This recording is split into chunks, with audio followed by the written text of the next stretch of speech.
Hello friends, welcome to study explain. तो आज की इस वीडियो में जो है हम साधारण ब्याज और चक्रवृद्धि ब्याज दोनों हम निकालना सीखेंगे।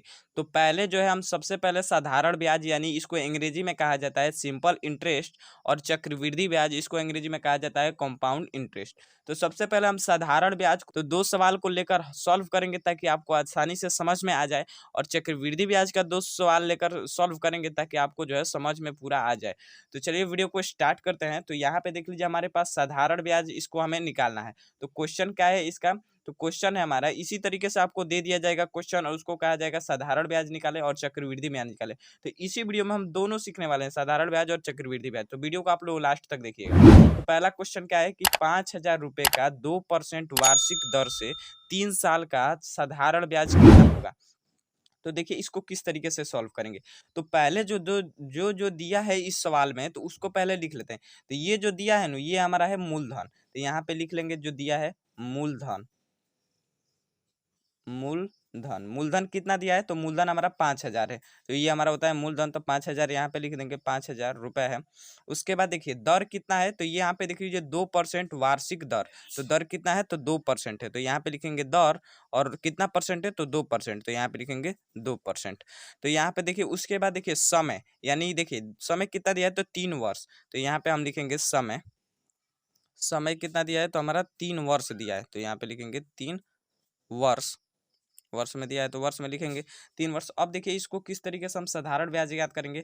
तो सबसे पहले साधारण ब्याज का फॉर्मूला क्या होता है, यानी साधारण ब्याज का सूत्र क्या होता है, उसको पहले लिख लेते हैं। तो यहाँ पे लिखेंगे साधारण ब्याज, इसको हम शॉर्ट में लिख देते हैं। साधारण ब्याज का फॉर्मूला क्या होता है? तो साधारण ब्याज बराबर होता है मूलधन। तो इसको इस तरीके से हम शॉर्ट में लिख दें, मूलधन गुणे समय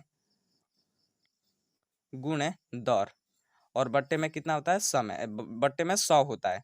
तो बट्टे में 100 लिखेंगे। तो अब इस पे रख दीजिए, जो जो मूलधन के स्थान पे मूलधन को रख दीजिएगा, समय के स्थान पे समय को। तो देखिए हम किस तरीके से सॉल्व करेंगे। तो यहाँ पे लिखेंगे मूलधन कितना दिया है? तो 5,000 दिया है। तो मूलधन का स्थान पर 5,000 लिखेंगे। 5,000 गुने में समय की दर कितना दिया है? समय देखिए समय कितना दिया है? तो 3 वर्ष दिया है। तो यहाँ पे लिखेंगे 3, और गुने में दर कितना है? तो 2%। तो 2, और बट्टे में हम लिखेंगे 100। अब क्यों बट्टे में 100 लिखते हैं? क्योंकि परसेंटेज का साइन हटाते हैं तो बट्टे में 100 लिखते हैं। तो बट्टे में 100 लिखेंगे। अब इसको काटिए, ये जो कटने वाला होता है उसे काट देंगे। तो यहाँ पे देखिए 2 शून्य से ये 2 शून्य कट जाएगा। तो कितना होगा? तो 50 गुने, यहाँ पे लिखेंगे 50, इसमें बचा, और गुने में 3 दूनी के 6, गुना कीजिए कितना हो जाएगा? तो 50, 5 6 के 30 होता है, और यहाँ पे एक शून्य है तो एक शून्य हो जाएगा। यानी यही हमारा क्या हो जाएगा? इसका साधारण साधारण ब्याज हो जाएगा। यानी जो 5,000 रुपये का 2% वार्षिक दर से 3 वर्ष का साधारण ब्याज कितना हो जाएगा? तो 300 हो जाएगा। अब देखिए टोटल रुपया कितना उसको देना पड़ेगा, यानी मूलधन और टोटल रुपया हमें कितना देना पड़ेगा। तो टोटल रुपया निकालने के लिए हम पहले क्या निकालेंगे? मिश्रधन निकालेंगे, तो हमें पता चल जाएगा। तो मिश्रधन निकालने के लिए हम क्या करेंगे कि जो हमारा ब्याज है, जो पहले हमारा मूलधन है और जो ब्याज प्राप्त हुआ है उसको जोड़ देंगे तो हमें पता चल जाएगा। तो मूलधन कितना है? तो हमारा मूलधन है 5,000, प्लस में ब्याज कितना निकलेगा? ये हमारा साधारण ब्याज कितना निकलेगा? तो 300। तो इसको हम जोड़ देंगे तो पता चल जाएगा। तो कितना आ जाएगा हमारा? 5,300। तो यही इसका क्या हो जाएगा? ये हमारा हो जाएगा साधारण ब्याज, और ये हमारा क्या हो जाएगा? मूलधन हो जाएगा, मिश्रधन हो जाएगा। तो इस तरीके से एक क्वेश्चन समझ गए। अब यहाँ पे देख लीजिए, ये हमारा वर्ष में दिया था, यानी साल में दिया था। अगर यहाँ पे महीना में दे दिया रहे 18 महीना, इस तरीके से महीना में दे दिया रहे तो उसका किस तरीके से साधारण यानी वार्षिक दर से, और यहाँ पे महीना में दे दिया रहे तो किस तरीके से निकालेंगे। तो चलिए उस क्वेश्चन को भी हम सॉल्व कर लेते हैं, समझ लेते हैं। तो देख लीजिए दूसरा हमने क्वेश्चन लिया है कि 2,000 रुपये का 6% वार्षिक दर से 18 माह का साधारण ब्याज कितना होगा। हमने बताया था कि यहाँ पे महीना में दे दिया रहे तो उसका वार्षिक दर से किस तरीके से हम निकालेंगे साधारण ब्याज। तो देखिए इसमें क्या करेंगे, जो जो दिया है उसको पहले हमने लिख लिया है। यानी यहाँ पे मूलधन कितना दिया है? तो ये हमारा होता है मूलधन। तो मूलधन कितना है? तो मूलधन मूलधन हमारा 2,000 रुपये है। और दर कितना है? दर हमारा 6% है। और यहाँ पे देखिए समय कितना है? तो 18 माह समय था। तो हमने 18 माह लिख लिया है समय में। तो अब देखिए इसको किस तरीके से हम सॉल्व करेंगे। यहाँ पे महीना में दिया है यानी माह में दिया है, तो किस तरीके से सॉल्व करेंगे। तो बहुत ही आसान, इसको जो माह में दिया है ना, महीना में जो दिया है उसको पहले हम वर्ष में बदल लेंगे, तभी हम आसानी से निकाल सकते हैं। तो जो वर्ष में निकालने के लिए क्या करेंगे, तो ये 18 जो दिया है ना 18, और इसके भागे में हम क्या करेंगे, भाग में क्या करेंगे कि हम 12 से भाग देंगे। क्योंकि 12 जब हम किसी महीना को जो है अगर हम वर्ष में बदलना चाहते हैं तो उसको 12 से भाग देना पड़ता है। तो 12 से हम भाग देंगे तो कितना अंत में कटेगा, तो देखिए 6 दूनी के 12 और 6 त्रिक 18, यानी वर्ष में निकले तो कितना आ जाएगा 3/2, ये हमारा वर्ष में आ गया यानी साल में आ गया। तो ये हमारा समय आ गया, इसको हमने तोड़ कर लिख लिया है क्योंकि हमने वर्ष में इसको बदल लिया है। तो इसका कितना आ जाएगा 18 माह का वर्ष में बदलने के लिए 3/2 आ जाएगा, यही वर्ष हो जाएगा। अब देखिए इसको खूब आसानी से सॉल्व कर लेंगे। तो यहाँ पे हम यहाँ पे साधारण ब्याज का फॉर्मूला लगाएंगे, साधारण, और यहाँ पे लिखेंगे ब्याज, हमने शॉर्ट में लिख लिया। साधारण ब्याज का फॉर्मूला क्या होता है, तो मूलधन, मूलधन गुणे समय गुणे दर, और बट्टे में क्या होता है, तो 100 होता है। तो 100 इस फॉर्मूला पे लगा के हम निकाल लेंगे। तो यहाँ पे देखिए हम मूलधन कितना दिया है, तो मूलधन हमें पता चल जाएगा 2000। तो 2000 गुने में समय कितना दिया है, तो समय देख लीजिए 18 माह था, तो इसका हमने वर्ष में बदल लिया है। तो कितना है, तो 3/2 है, 3/2। और यहाँ पे गुने में दर कितना है, तो 6% है, 6, और गुने में 100 लगाते हैं इस फॉर्मूला से। यहाँ पे बट्टे में 100 होता है तो बट्टे में हम 100 लगाएंगे। अब इसको काटिए तो यहाँ पे देखिए 2 शून्य से ये 2 शून्य कट जाएगा, फिर 2 एकम 2, 2 तिहाई 6। अब गुना कीजिए कितना हो जाएगा, तो 20 गुने 9, 20 इसमें बचा 20, और इसमें देखिए 20 में गुना है और 3 3 में गुना करेंगे तो 9, यानी गुना कीजिएगा तो कितना हो जाएगा, 20 में 9 से गुना कीजिएगा तो हो जाएगा 180। तो यही इसका क्या हो जाएगा, साधारण ब्याज हो जाएगा। यही इसका क्या हो जाएगा, साधारण ब्याज हो जाएगा। साधारण ब्याज आप लोग महीना में निकालेंगे, और इसको टोटल रुपए कितना देना है, तो टोटल रुपए निकालने के लिए क्या करेंगे, तो ब्याज को जोड़ देंगे, मिश्रित मूलधन और ब्याज को जोड़ देंगे तो हमें पता चल जाएगा, मिश्रधन इसको कहते हैं। तो मिश्रधन निकालने के लिए क्या करेंगे, मिश्रधन निकालने के लिए हम क्या करेंगे कि ये जो हमारा मूलधन जितना दिया है, तो मूलधन हमारा 2000 रुपये है, 2000 प्लस में इसको जोड़ देंगे 180 जो निकला है, तो 180 तो पता चल जाएगा 2000 180, ये क्या हो जाएगा, मिश्रधन हो जाएगा, यानी टोटल रुपया उसको कितना देना पड़ेगा, तो यही हो जाएगा मिश्रधन। तो इस तरीके से आप लोग जो है साधारण ब्याज का जो है वर्ष में दिया रहा है, वार्षिक दर में महीना में दिया रहा है तो भी आप निकाल लीजिएगा, और वर्ष में भी महीना में दिया रहा है और साल में भी दिया रहा है तो आप लोग आसानी से निकाल लीजिएगा। तो चलिए हम एक चक्रवृद्धि ब्याज का एक क्वेश्चन ले लेते हैं, उसके बाद हम और आसानी से चक्रवृद्धि ब्याज समझते हैं। तो देख लीजिए हमारे पास एक चक्रवृद्धि ब्याज का हमने क्वेश्चन ले लिया है, और इससे हमें क्या करना है कि चक्रवृद्धि ब्याज ज्ञात करना है। तो क्वेश्चन क्या है कि 3000 रुपये का 10% वार्षिक दर से 2 साल का चक्रवृद्धि ब्याज कितना होगा। तो हमें इसमें क्या करना है कि ये जो हमारा मूलधन दिया है, और ये जो हमारा दर दिया है, और ये जो है 2 वर्ष समय दिया है, 2 साल। तो जो दिया है पहले उसको लिख लेते हैं ताकि समझने में आसानी हो।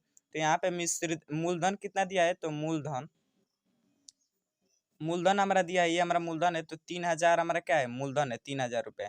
अब इसमें देखिए दर कितना है, तो दर हमारा यहाँ पे दिया है दर 10%, तो 10% लिखेंगे, और वह कितना दिया है, तो 2 वर्ष समय दिया है। तो अब इसको आसानी से हम चक्रवृद्धि ब्याज ज्ञात कर सकते हैं। तो इसमें देखिए हम आपको पहले चक्रवृद्धि ब्याज का फॉर्मूला बता देते हैं, तब आपको समझने में आसानी होगा। तो यहाँ पे देख लीजिए हमारे पास चक्रवृद्धि ब्याज का फॉर्मूला है। तो यहाँ पे देखिए चक्रवृद्धि ब्याज ज्ञात करने के लिए इसके लिए 2 फार्मूला होता है। तो पहला फार्मूला होता है कि चक्रवृद्धि ब्याज बराबर ए माइनस पी, यानी ए क्या होता है, पी क्या होता है, हम यहाँ पे समझेंगे पहले। और ये जो होता है, अगर यहाँ पे देखिए चक्रवृद्धि ब्याज बराबर होता है मिश्रधन माइनस मूलधन, और यहाँ पे देखिए हमारा होता है अगर मिश्रधन नहीं दिया रहा है तो मिश्रधन निकालने के लिए कौन सा फॉर्मूला लगाएंगे, तो ए बराबर पी इंटू में 1 प्लस दर बट्टे में 100 इंटू में एन। तो इस फार्मूला से हम मिश्रधन निकालेंगे, और इस फार्मूला से क्या निकालेंगे, हम चक्रवृद्धि ब्याज ज्ञात कर सकते हैं। मिश्रधन हमें पता चल जाएगा, मिश्रधन मूलधन। तो देखिए ये जो है हम ए ऐसे लिखे ना, ए ऐसे लिख दिए तो समझ लीजिएगा कि इसके मतलब मिश्रधन है, इसको अंग्रेजी में कहा जाता है अमाउंट। पी ऐसे लिखे तो पी का मतलब हुआ मूलधन, इसको अंग्रेजी में कहा जाता है प्रिंसिपल। आर लिखे तो यानी दर, इसको अंग्रेजी में कहा जाता है रेट। और सी डॉट आई डॉट यानी सी आई लिखें तो इसके मतलब समझिएगा चक्रवृद्धि ब्याज, इसको अंग्रेजी में कहा जाता है कंपाउंड इंटरेस्ट। तो समझ गए कि चक्रवृद्धि ब्याज ज्ञात करने के लिए यही 2 सूत्र है। पहला कि चक्रवृद्धि ब्याज निकालने के लिए जो है, अगर मूलधन मिश्रधन और मूलधन दोनों दिया रहे तो हम मिश्रधन में से मूलधन को घटा देंगे तो हमें चक्रवृद्धि ब्याज पता चल जाएगा। और अगर मिश्रधन हमें नहीं पता रहे तो मिश्रधन निकालने के लिए हम इस फॉर्मूला का लगाएंगे। तो मिश्रधन बराबर होता है मूलधन इंटू में 1 प्लस दर बट्टे में 100 और इंटू में समय, इसका पावर समय होता है। तो इस फॉर्मूले से हम यूज करेंगे। तो ए का मतलब समझ रहे हैं कि मिश्रधन होता है, और पी का मतलब मूलधन होता है, आर का मतलब रेट होता है यानी दर होता है। तो समझिए लिए हैं। तो चलिए इस फॉर्मूला से हम रख कर चक्रवृद्धि ब्याज ज्ञात कर लेते हैं। तो देख लीजिए हम क्या करेंगे कि इसमें देखिए मिश्रधन नहीं दिया है, मिश्रधन अगर दिया रहता तो हम क्या करते हैं कि मिश्रधन माइनस मूलधन कर देते तो हमें चक्रवृद्धि ब्याज पता चल जाएगा। तो मिश्रधन निकालने के लिए हम क्या करेंगे, तो मिश्रधन निकालने के लिए एक फॉर्मूला होता है ए बराबर 1, ए बराबर पी इंटू में 1 प्लस में दर दर यानी आर बट्टे में टी, आर को सूचित करते हैं और इंटू में एन, एन क्या है समय है, आप तो समझ रहे हैं। ये पी से इसको मूलधन से सूचित करते हैं, आर को दर से सूचित करते हैं और समय को एन यानी टी से भी सूचित करते हैं, एन हम लिख दिए हैं।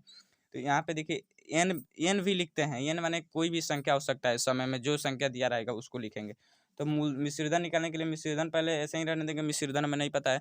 मूलधन दिया है हमारा कितना 300 दिया है तो 300 लिखेंगे, 3000 दिया है तो 3000 को लिखेंगे, प्लस में 1 प्लस दर कितना है तो 10% है तो 10 और बटे में 100 लिखेंगे, क्योंकि परसेंटेज का साइन हटाते हैं इसलिए बटे में इसका 100 रहता है। यहाँ पे देखिए 100 रहेगा क्योंकि बटे में 100 लिखते हैं। और यहाँ पे देखिए इंटू में एन है, एन का मतलब क्या है समय, समय कितना दिया है तो 2 वर्ष दिया है तो 2 यहाँ पे लिखेंगे। उसके बाद देखिए 3000 है तो 3000 ऐसे ही लिख देंगे। उसके बाद देखिए इसको जो है 10/100 को किस तरीके से ले, 10/100 को हम लिख सकते हैं, एक शून्य से एक शून्य कट जाएगा यानी 1/10 लिख सकते हैं, 1/10 इसको लिख सकते हैं इस रूप में 10/100 को। तो हम लिखेंगे 1 प्लस में 10, 1/100 लिख सकते 1/10 और इसका पावर 2 यानी 100/10 को हम लिख सकते हैं 1/10, इसको सरलतम रूप में लिखे। तो 3000 दिया है तो 3000 ऐसे ही रहने देंगे और गुना में लिखेंगे। अब देखिए इसको लॉसा लीजिएगा तो 1 हो जाएगा 10 और प्लस में 1/10 हो जाएगा ना, क्योंकि इसको क्रॉस मल्टीप्लिकेशन ऐसे गुना कर सकते हैं, 10 से कम 10 और प्लस में 1 है तो 1 और बटे में 10 है तो बटे में 10 रहने देंगे। और इसको पावर यहाँ पे 2 है तो पावर 2 लगा देंगे। उसके बाद देखिए क्या करेंगे, यहाँ पे हमारा है 3000 ऐसे ही रहने देंगे गुने में, और यहाँ पे देखिए 10 एक को जोड़ेंगे तो 11 और बटे में 10 और इसका पावर 2 है तो यानी 2 बार इसको गुना करेंगे तो एक बार और लिखेंगे 11 बटे में 10। इसको काटिए तो एक शून्य से ये एक शून्य कट जाएगा, एक शून्य से एक शून्य कट जाएगा।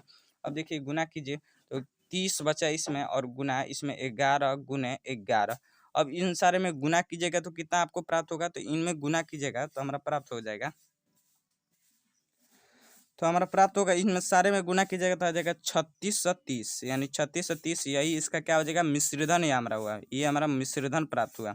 तो हमें सदा चक्रवृद्धि ब्याज निकालने के लिए क्या निकालेंगे, तो हम चक्रवृद्धि ब्याज का एक फॉर्मूला होता है, हमें मिश्रधन पता हो जाएगा तो चक्रवृद्धि ब्याज निकालने के लिए क्या करेंगे, तो इसको हम क्या करेंगे मिश्रधन में से घटा देंगे मूलधन को। तो मिश्रधन हमारा 3630 यानी 3630 और माइनस कर देंगे मूलधन कितना दिया था, तो यहाँ पे देख लीजिए मूलधन हमारा दिया था 3000, तो 3000 को हम घटा देंगे तो पता चल जाएगा कि कितना हमारा क्या हो जाएगा चक्रवृद्धि ब्याज।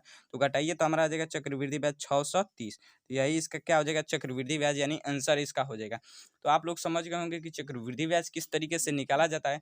यानी अगर जो है मूलधन मिश्रधन दोनों दिया रहे तो यानी इस फार्मूले से हम यूज कर सकते हैं, इस फार्मूले का यानी चक्रवृद्धि बराबर मिश्रधन माइनस मूलधन, और नहीं दिया रहे तो इस फार्मूले का यूज करेंगे यानी मूलधन बराबर मिश्रधन बराबर मूलधन इंटू 1 प्लस दर बटे में 100 इंटू में एन, यानी इस फार्मूले से हम यूज कर मिश्रधन निकाल सकते हैं। तो इस तरीके से आप लोग जो है चक्रवृद्धि ब्याज और साधारण ब्याज दोनों निकालना सीख गए होंगे। तो वीडियो आप लोग को अच्छी लगी तो वीडियो को लाइक कर दीजिएगा, चैनल पर नए चैनल को सब्सक्राइब कर दीजिएगा ताकि ऐसे आपको इस चैनल पर वीडियो मिलते रहते हैं। नेक्स्ट वीडियो में, तब तक के लिए गुड बाय।